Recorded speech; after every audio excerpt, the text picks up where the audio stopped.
to Consumer Says, a bi-weekly podcast from Morning Consult Economic Intelligence. I'm Sophia and I'm here with my co-host Kayla. Hi Kayla, how's it going? Hi, Sophia. Pretty good. Good as always. We are back with another episode. I will also put a link down in the description for our corresponding newsletter, so please sign up for that if you haven't yet. But today we're going to get into a temperature check on inflation because we got some CPI news recently that wasn't so great on the surface, but there's a little bit more going on. We have a new presidential administration, which is definitely shaking things up in not just politics but economics. So there's some downstream effects from that, and then we'll get into the main part of the episode, which is talking about interest rates, somewhat related, pretty related to inflation, but interest rates also make their way down to consumers. So we just did a poll asking consumers about interest rates and their experiences with them, their perceptions of them, which was something we also did in June of last year. So updated numbers on that and excited to get into it. But we're going to start first with inflation. So Kayla, I'm going to ask you this week about the temperature on inflation. We do this every time we chat and we talk about the weather temperature of certain topics. So where are we at with inflation, Kayla? So I'm going to say, and I don't know how this compares to the past temperature checks that we've set on inflation, but I'm going to say 73 degrees. So a little bit above our sort of podcast benchmark of 70 degrees being ideal. And that's largely driven by, as you mentioned, the CPI report we just got. And really the worrying sign there is that we've continued to see that top line inflation number, including all items, creeping up since September. So it was at a low of 2.4%, now at 2.9%. So the headline number has been moving in the wrong direction. And that's kind of the bad news there. The other bad news is that there are more risks ahead. But before I get to that, I'll talk about a little bit of the good news or the better news. The better news, or the less worrying part, was that core inflation, which strips out food and energy prices, which are more volatile, uh, came down a tiny bit. It's like 3.2%. Really, it's been kind of stagnating around that 3.2, 3.3% for about 6 months or so now. So I don't know. It's a little bit of a double-edged sword there. I'm curious for your take on this too, Sophia. But on the one hand, it is not clearly trending worse, but it also is above that 2% target and hasn't been trending that much better. Well, really happy. Markets were really happy about core inflation this time, not because of the year over year number, because as you mentioned, we'll put a chart up here, but it's been pretty flat. But it was that month over month number, which was came in slightly below expectations. So the market kind of overreacted, in my opinion. But they were very happy to see that news. But you're right, it's not been like making the best progress in the past 6 months. Yeah, maybe so. The market was so eager for any good news in the report, so Yeah. it reacted to that. And I don't blame the market for wanting good news because there are a lot of inflation risks ahead. And this has implications, as we'll get into, for sort of the interest rate trajectory that Sophia dug into her in her report. But um, there's a lot of risks, both just inherently already there, and even things like what we've seen with Sophia and I were just talking about egg prices. We're already starting to see these little pockets of supply pressures, a little bit more um, tightening of inventories and some shortages here and there percolating. Not a tremendous thing like what we saw in 2021, but that does put some upward support on goods prices that we've already started to see and is contributing to that upward tick in top line inflation. And then on the other hand, you look at like services and housing prices, it is possible we'll see some more help there, some more cooling in those that filter through to the services components and core. But there's there isn't reason to see like a huge drop off in those, and those prices move more slowly. All of that is not even taking into account all of these new policy risks that we've been, aware of for several months since Trump was elected, but now things are actually happening. He's in office, he's signing executive orders, and any of this disruption could be costly. Just for in that businesses have to react when you make a change, that's costly. And then there's some more specific things, of course, like tariffs, deportations, tightening the labor market, all these risks that could have upward pressure on inflation. We're still in that kind of wait and see period about what exactly he's going to be doing about economic policy. So he did punt down the road the tariff policies going into order, even though previously he had said that he would do that on day one. So markets, again, were very happy that that did not happen on day one. Some of it was punted about what, 10 days or something, but well, we'll see. It hasn't happened yet. It hasn't happened yet, period. So, It has not happened yet, but now it's been punted to around February 1st, is what he said. So we'll see. I mean, allegedly, there will be tariffs put on Canada, Mexico, and China on February 1st, but that's to be seen if that will actually go through. That will obviously have a ripple effect on things. And we're already seeing some supply pressures which we have talked about in a previous episode. So if you want a deeper dive into some of these inflation risks going into 2025, we do talk about it in our 2025 preview episode a few episodes back. So definitely check that out if you want to get more into the supply side of it. But yeah, a thanks. lot of those risks still hold. That's a good point. And as we said, a lot of those risks obviously have implications for what the Fed is going to do with interest rates. So I think your report that just came out, Sophia, is very timely to talk about. Should we dig into some of the key findings? Yeah, let's go for it. I guess a good place to start would be, especially for those who maybe, as we see in our survey, which is many consumers, for those who maybe haven't been following this issue quite as closely as we have, could you give a little background on sort of the path of interest rates, what's been happening, where we stand now, and kind of how that filters through also to rates that consumers actually experience? Sure. So some background. Some of you probably already know, but some may not. The Fed has cut interest rates 3 times for a total of 100 basis points, aka 1 percentage point. And one their first cut was actually larger than normal. Normally they go in 25 basis point or 1/4 percentage point moves up or down, but the first time it was a whole half a percentage point, 50 basis point cut, which was kind of a big move, and that started in September. What's interesting is that unlike normal Fed cutting cycles, rates have not really moved in the way that everyone expected, particularly longer term rates that are more tied to treasury yields. So yields actually started going up in September kind of congruently with the Fed's moves to cut rates, which is very unusual for historical precedent. So that has actually moved mortgage rates up. And that's something we get into the report more if you want more of a breakdown of the relationship between yields and mortgage rates. But for the most part, most consumer rates have actually gone down, the ones that most consumers interact with besides mortgage rates. So think about savings, interest rates, auto loans, credit cards. They have gone down, but pretty moderately. And so, what we wanted to get a sense of in this report was have consumers noticed those rate cuts? Have they been following what the Fed's been doing? Are they aware of it? And how has it affected their lives? Yeah, it's so weird what's happening with mortgage rates versus the other rates. I feel like back when I was an econ student learning about what rates did, I just thought, oh, rule of thumb, when the Fed changes their rates, all the rates follow. But it's interesting that we're really seeing the opposite pattern with longer term treasury yields and also mortgage rates too. Um, and yeah, mortgage rates are one of the rates that I think consumers do watch relatively closely. So, with all of this in mind, how did you find that consumers are reacting? That's kind of our differentiator with this report.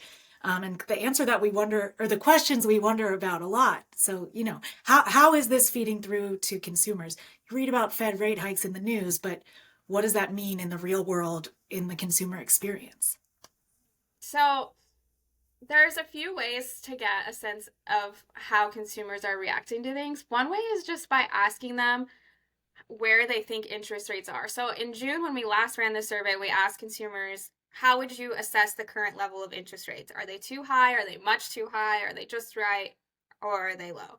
And when we combine that much too high and somewhat too high category, most consumers say that rates are too high. And that's still the case in December, although it's less than it was in June. So the decrease in that, it was just a few percentage points, but I think it was enough to be a substantial change and a difference that a smaller share of consumers are saying that rates are too high. That being said, it's still more than 60% of people who believe that rates are too high. This could be for a few reasons. It could be because I do think it takes time for the Fed rate changes to make their way down to consumers. We see that with all of the rates, but especially something like mortgage rates, which are responding to weirdness in the bond market right now. The other thing is that not only do rates take a while from when the Fed makes a change to actually making their way into consumer rates, is that it takes a while for consumers to actually notice the change because they don't always interact day to day with loans and interest rates. So, for one thing, people aren't buying cars, taking out loans on cars, houses, personal loans, and whatnot every single day. There are some people who maybe interact with their savings account more or less, but savings accounts are a little strange in modern times because not everybody has their money in a high yield savings account, so you wouldn't really notice much the movement in a very large commercial bank savings account when the rate is so low. So it takes a while, and people don't always check. Also, I mean, I don't know if you do. I don't check the rate on my credit card, and I don't think people are checking that every day, what their APR is. I know, I feel like it's a little subtler. I don't know, maybe it's just me and I have the wrong settings, but I feel like on my credit cards, I don't know when they change.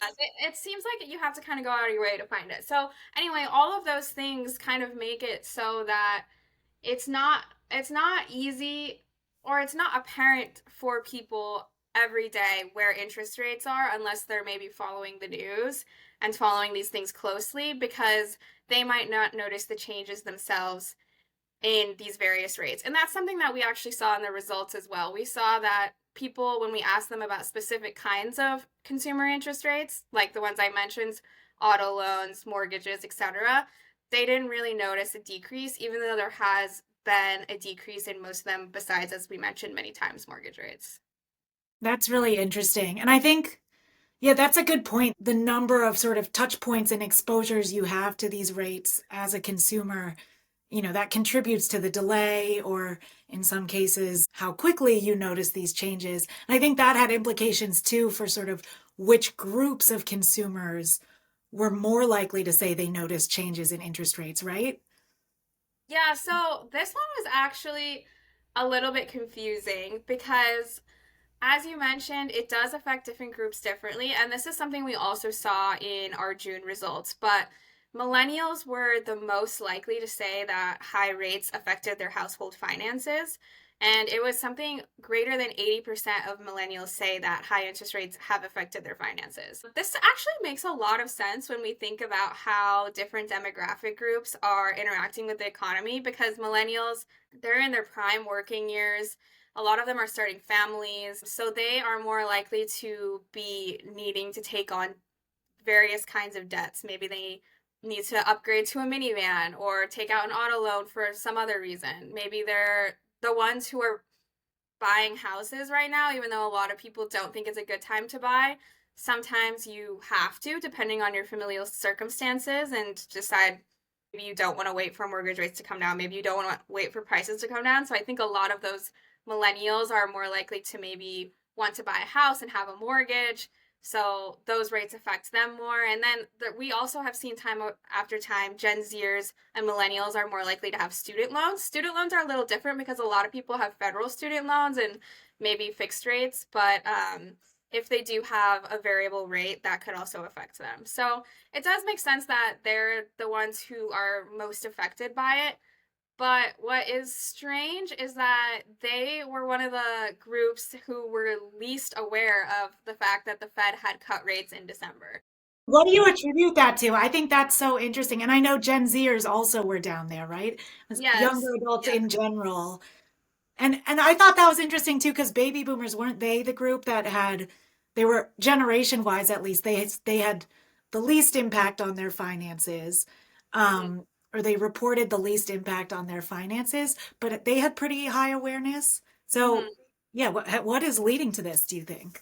Yeah, so boomers in general tend to move this way. So they're most affected by inflation, but least affected by debt and interest rates because they're again in that time in their life where they're less likely, maybe they've already paid off their mortgage or their kids are out of their house, they're not taking on debt as much. So they're less affected by that, but they are very affected by inflation because a lot of them are living on fixed income, whatnot. But they also pay attention to the news more. You know, this is something we've seen time after time that older people are more likely to vote, be civically engaged, read the news, read like traditional newspapers. But something that our colleagues, our industry colleagues, have done a lot of work on is trying to figure out the media consumption patterns of younger adults. And that's what I think is happening here. So Gen Zers, even slightly less than millennials, but both of them round to 16%.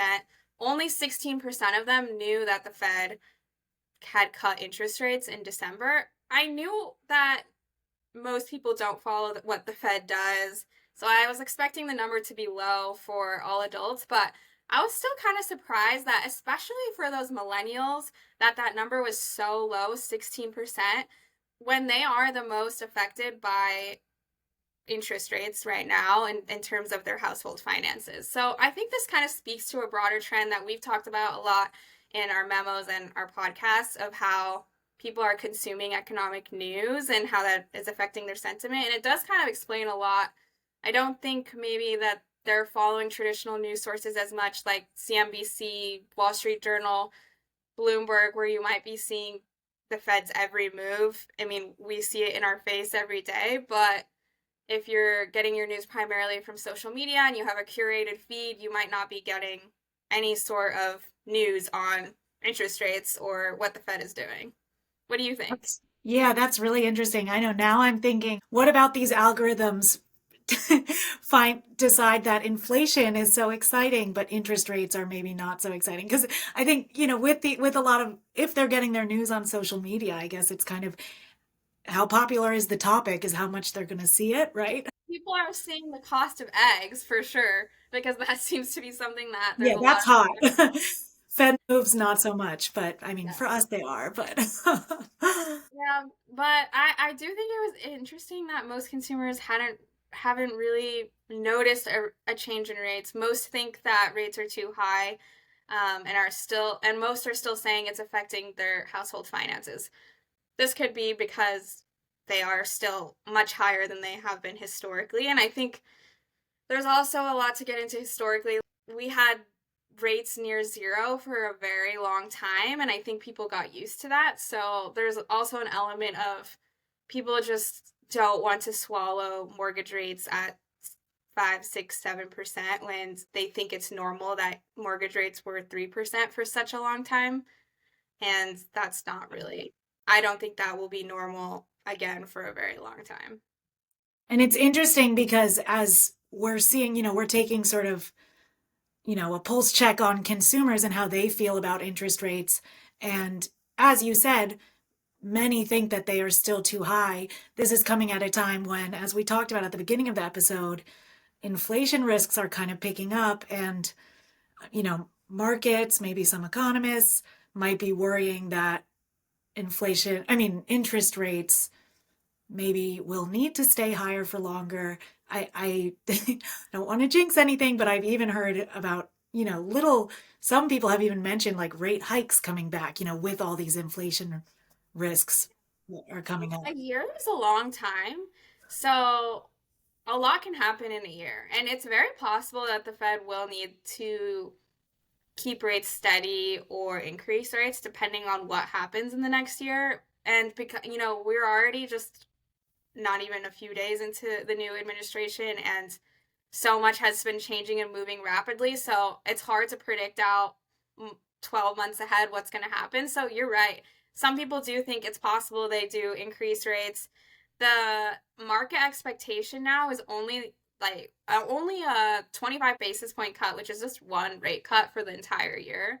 And what So was it before? I feel like it was like it was, three recently. I don't know. yeah, two, three, definitely more than one, but it keeps going down because of the news that we're getting with inflation kind of rebounding that we talked about in the beginning of the episode, and all these other risks percolating.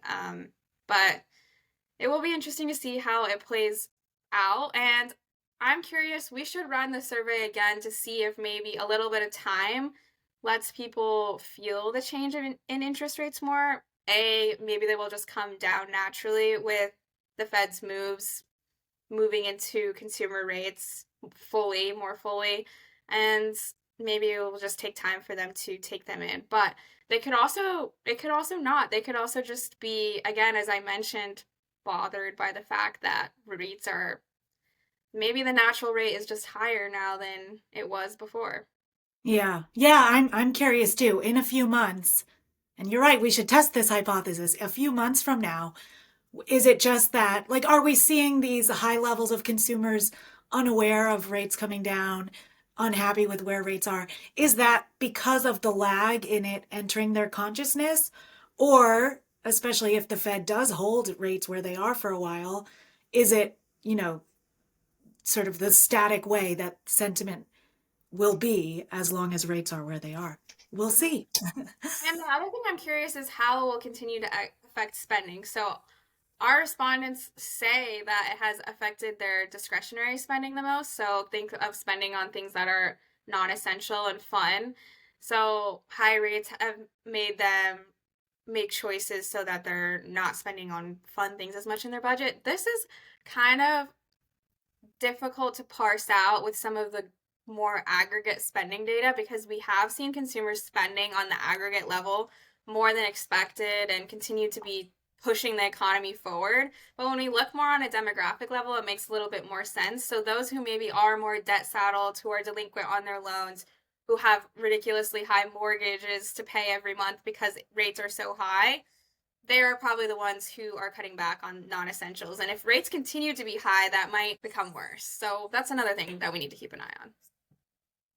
Well, a lot of interesting stories to follow going forward. I guess, I don't know, did you have anything else you wanted to add on the report, or should we direct our listeners to just read it for more details? Yeah, I think that there's more in the report, especially if you want to get into the different demographics and the different dynamics and mortgage rates and yield markets and whatnot. But check it out. I don't have anything else to say today, and I'm curious to see how it changes moving forward. Okay, well, thanks for joining us, everyone. As I mentioned, I'm going to include a link below to our newsletter. So thanks for joining us, and have a good day. Thank you. Bye.